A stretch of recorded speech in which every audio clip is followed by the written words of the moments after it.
Okay, round two. Name something that's not boring. A laundry? Ooh, a book club. Computer solitaire, huh? Ah, oh, sorry, we were looking for Chumba Casino.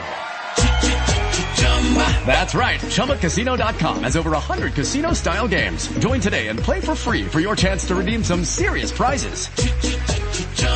ChumbaCasino.com. No purchase necessary. Void where prohibited by law. 18+ terms and conditions apply. See website for details. It is Ryan here, and I have a question for you. What do you do when you win? Like, are you a fist pumper, a woohooer, a hand clapper, a high fiver? I kind of like the high five, but if you want to hone in on those winning moves, check out Chumba Casino. At ChumbaCasino.com, choose from hundreds of social casino-style games for your chance to redeem serious cash prizes. There are new game releases weekly, plus free daily bonuses, so don't wait. Start having the most fun ever at ChumbaCasino.com. No purchase necessary. VGW. Void where prohibited by law. See terms and conditions. 18+. Oh, come on. What's the matter with you, Costello? Hey, Abbott, I want to ask you a very personal question. What is it? Do you think I'm fat? Well, I'd say you were on the plump side. Why do you ask? Well, I was over by one of those big hangars. I was standing next to a blimp. All of a sudden, an officer points to me and says, "Look, they're making them with faces now." Oh, he was just kidding. You know, there's nobody that has a better sense of humor than a flying man. I know that too, Abbott, because I'm a flying man myself. What do you mean? I started flying when I was a 6-month-old baby. You flew when you were a baby? Yep. I flew out of my nurse's arms and made a perfect 1-point landing. No. You mean 3-point? No, 1 point. My safety pin was open. Costello, I don't believe you've ever been up in the air. Oh, yes, I have. I used to be a hostess. Well, you walked into that one, my friend. For your information, plane hostesses are always female. This was a male plane. Tell me, Costello, when was the last time you were up in the plane? Do you want the truth or my version? Oh, no. I want the truth. I think we'd get more laughs the other way. No.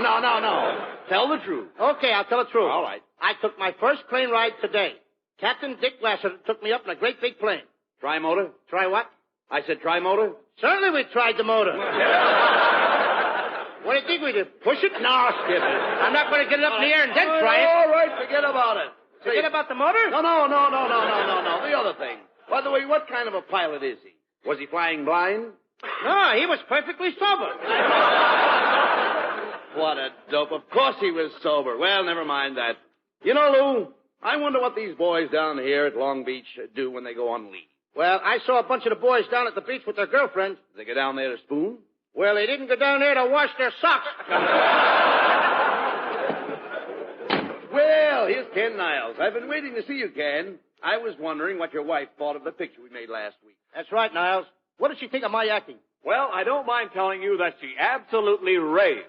She raved, eh? Yeah, they took her away the next morning. What's so funny about that? Did you make that up yourself? Yeah, out of my head. You certainly are. I hate that guy. Well, I know you do, but quit arguing, Costello. I want to hear more about the picture. Did you read any reviews, Ken? Yeah, sure. The Druggist Weekly gave the picture 4 aspirin. See what happens, don't you? He's got the band framed up. Certainly he's got the band framed. That wasn't a funny line. There was nothing funny about that, brother. Oh, can you imagine that? Listen, Ken, I read all the reviews. And even Mrs. Roosevelt mentioned our picture in her column. What did she say? She said, "My day was ruined." That's the one line I don't know why they got it in. Yeah, wait a minute, look. Lou, didn't we get any compliments at all? Oh, sure. We got one cheer that I remember. Where from? The Bronx. The Bronx? You know, in Hitler's face without music. Oh, yeah. Well, maybe we should give up the idea of producing our own pictures, Don't you be silly. No. Perfume Pictures Incorporated is here to stay. And I'm ready to start another picture right now. Push the button for my secretary. Okay. Hey. What's the idea of a horn for a buzzer? She used to be a waitress in a drive-in. Oh. Oh, boss, I'm sorry I was late this morning. Are you doing anything tonight? Why, no, not a thing. Then try and get here on time tomorrow morning. A fine secretary. How did you get a job here? I used to be in pictures. I played in The Way of All Flesh. What part did you play? One of the meatballs. Everybody gets laughs but me. All right. Have patience. By the way, do I have any appointments today? Yes, sir. At 12 o'clock you have an appointment with Hedy Lamarr. What am I doing after that? Me, he asked. Mr. Costello, could I speak to you for a moment? Why, it's Botsford Twink, our soundman. What's on your mind, Bots? Well, I want you to know that I was terribly hurt because I wasn't in your picture last week with Carmen Miranda. After all, if you're looking for new faces, look at me. My face is new, isn't it? Oh, very new. In fact, your whole head has only been slightly used. Please give me a chance, Mr. Costello. I really do have a lot of talent. You know, I do most of the voices in all the Leon Schlesinger cartoons for Warner Brothers. You don't tell me. Yeah, for instance, here's a little Porky Pig. This is the way I talk when I play Porky. That's all, folks.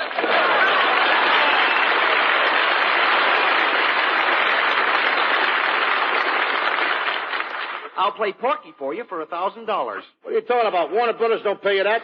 I know, but pork has gone up. What else do you do, Botsford? Oh, did you ever hear Bugs Bunny? I have a carrot here, so I'll give you a little sample. What's up, Doc? What do you say, Tubby? What's cooking, huh? Of course, if you use Bugs Bunny, you'll have to use my wife, Mrs. Bunny. But we can't use two rabbits in our picture. Well, we couldn't separate them. That would be splitting hairs. Well, if you can't use the rabbit, maybe I could furnish some of the musical background. I can imitate an electric organ. Listen.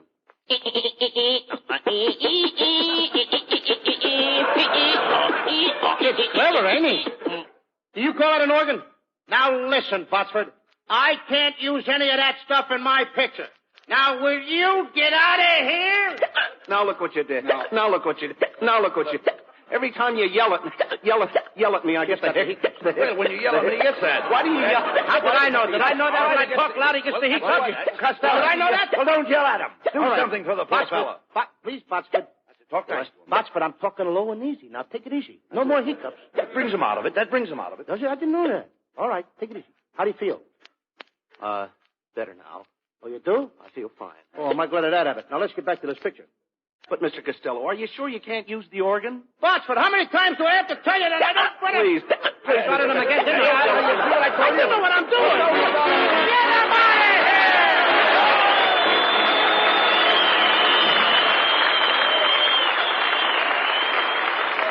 Hey, Lou Costello. Oh, yes, Niles. I want to ask you something. Do you know anything about winter sports? Are you kidding? I'm one of the best ski jumpers in the country. Really? Sure. Last winter at Lake Placid, I made my biggest jump. I climbed up to the top of the slide. Thousands of people were looking up at me.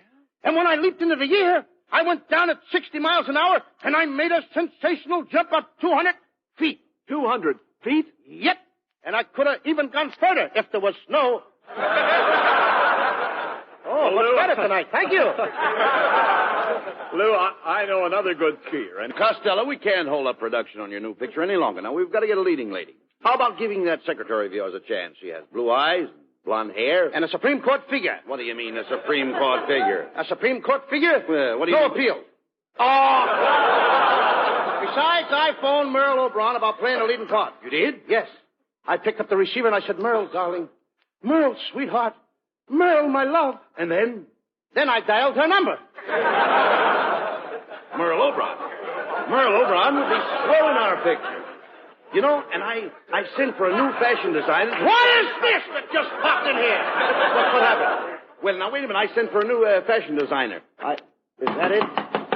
Now he's in. Come in. Good evening, gentlemen. I'm your new fashion designer. Pierre, you Pierre. To my friends, I'm P.U. You said it, brother. Hey, get a load of that guy's hair. He's a male Veronica Lake.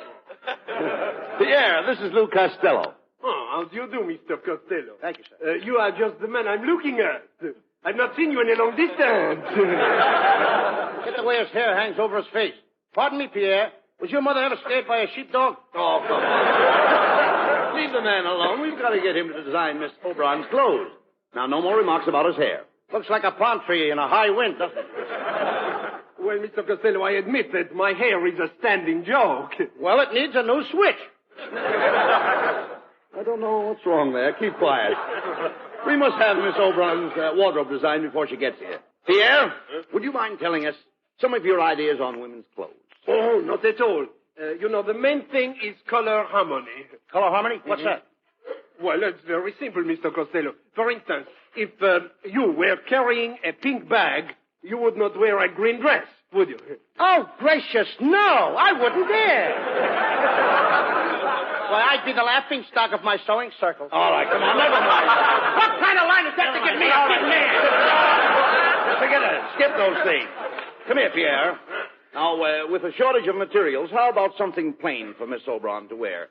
We'll call it a defense dress. How about that? How about making it out of barbed wire? That isn't defense. It ain't exactly an invitation. Go ahead, Pierre. Suggest a dress for Merle O'Brien.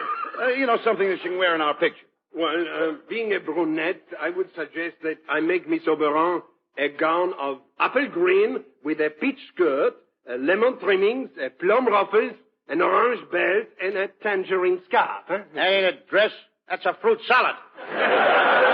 Nevertheless, that sounds fine. Now, what about Merle's hat? Well, the hat should be very simple but very smart. Do you think the boys in camp here would like Miss Oberon in a hat that has 3 roses and a ribbon on the side? Huh? No, they'd rather have 4 roses with a chaser on the side.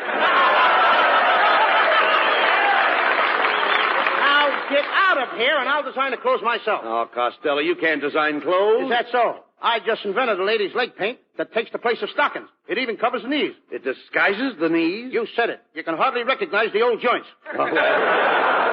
Well, we let Merle Oberon design her own clothes for the picture. What do you say? Yes, and I'm just the girl who can do it. Now listen, kid, you keep out of this.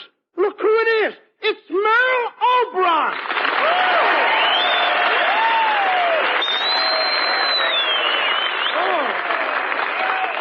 Merle, I'm overjoyed. I'm overcome. I'm overwhelmed. I'm over here. Merle, I've always been in love with you. You're so beautiful. Can I give you a kiss? Well, all right, but just one.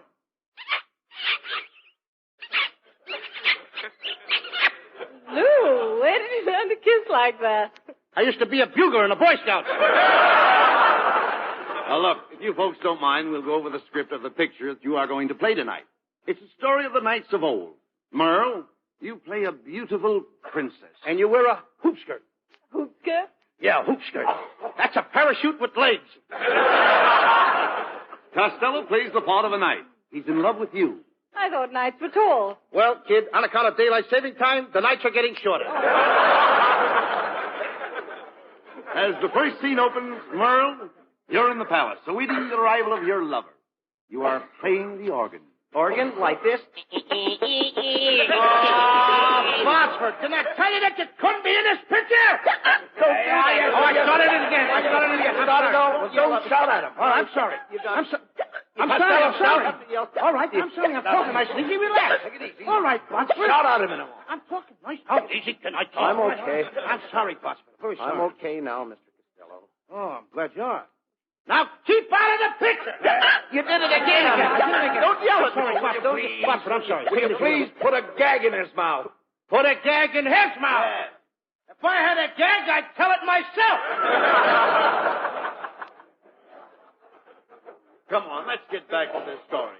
Costello, as a knight, your costume is a suit of armor. That's right, Lou. You wear an iron coat, an iron vest, and iron trousers. In fact, you wear a whole iron suit. Where do I get it pressed? At Lockheed? Now your suit may become rusty, so you better keep yourself well oiled. I'd have to be oiled to make love to you in an iron suit. Merle, you walk out on the balcony. Yes, and I sneak right up to it. How'd you get across the moat? I caught the guard with his bridges down. Then we have the big scene where Costello serenades you with a song of love. And Lou, I will drop a flower on you. In a mad moment of love? No, in a pot. Now, Merle, you signal that the coast is clear. And Costello, you climb the balcony. You reach Merle's side. You're panting from the long climb in that suit of armor. Yes, that's it. You gaze into her eyes. Remember, this is your big chance. Never mind, no more pants. Never mind that. There's emotion in your voice. As you stand there in your iron suit, what do you say to her? Hey, kid, have you got a can opener? Greetings, brave knights. Kindly approach the throne. Greetings, Your Majesty. I am Sirloin, Knight of the Bath. from Saxony. And I am Sir Porterhouse, Knight of the Bath, from Constantinople. What kind of words did I give you? Constantinople? Yeah, Turkish bath.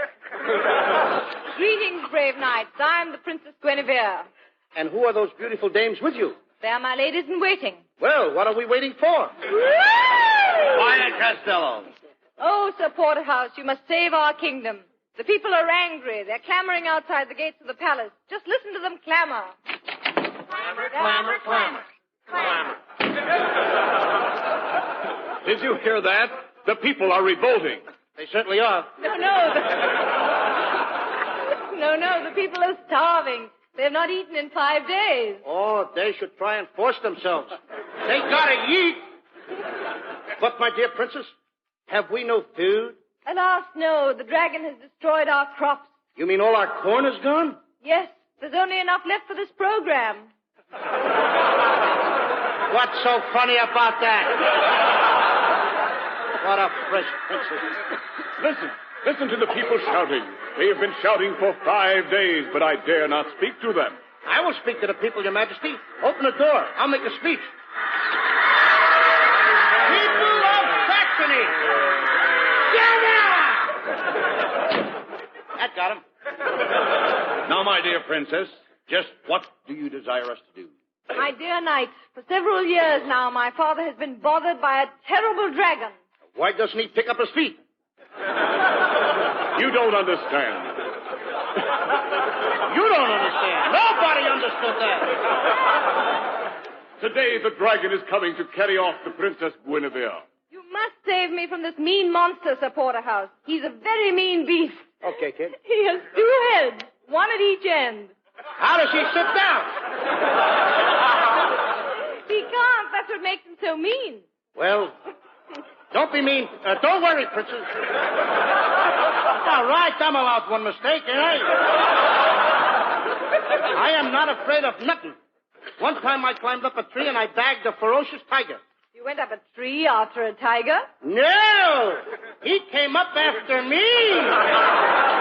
But you said you bagged him. I did bag him. I begged him to go away, but he wouldn't. What happened? Well, I snapped at the tiger snapped at me, and suddenly something whizzed past me. What was it? Pomona. Pomona. Talk sense, will you? Then my uncle came to my rescue, and I finally brought that tiger home stuffed. What was he stuffed with? My uncle. Oh, Your Majesty, the dragon is almost upon us. He's coming to get the princess. Quick, princess. Button up my iron suit. Wait a minute. Just a minute. I thought you were a princess. I work the swing shift on the side. Costello, look at that thing belching smoke and fire. Is that the dragon? It ain't a smudge pot. I'm getting out of here. It's too late. He's got us trapped. Here he comes. Now do what he does. Do exactly what he does. Right. He's staring at you. Stare back at him. I can't. Cockeyed. I can't do it. Quiet. He's roaring at you. Roar back at him. That'll scare him. Wait a minute. Now he's wagging his tail. That lets me out. Look out! Look out, he's going to charge. Going to charge? How much? Oh. Quick, grab him. I've recovered. Here's a fancy line. Grab him by the nose. Grab him by the nose. By the what? The gullet. The dragon's neck. Let him next. What do I care about their love life? Give me my sword. Give me my sword, somebody. I'll cut his nose off. But how will he smell? That is something that should only interest another dragon. Look out, he's coming at you. Be careful, Costello. Your back is turned to him. He's coming up behind you. I know it. He got me. Where did he get you? Well, if I was wearing a license plate, he would have got off the last 3 numbers. Hey, he ruined my suit. My good iron suit he ruined. You nasty dragon. Get out of here! Oh, don't do that. Don't yell at me. What is with this How guy? can I do the... How can I do the dress? Watch my quick. Now, stop. Stop. What can I do to keep you quiet, Butcher? Will you cut it out? I'm sorry. And it's your own fault for hollering at him. There's only one thing that'll cure my hiccups. If you let me kiss Miss Oberon. Oh, very well. I'll kiss you. If only you'll stop those awful hiccups. Go ahead, Botsford. Kiss her. Okay.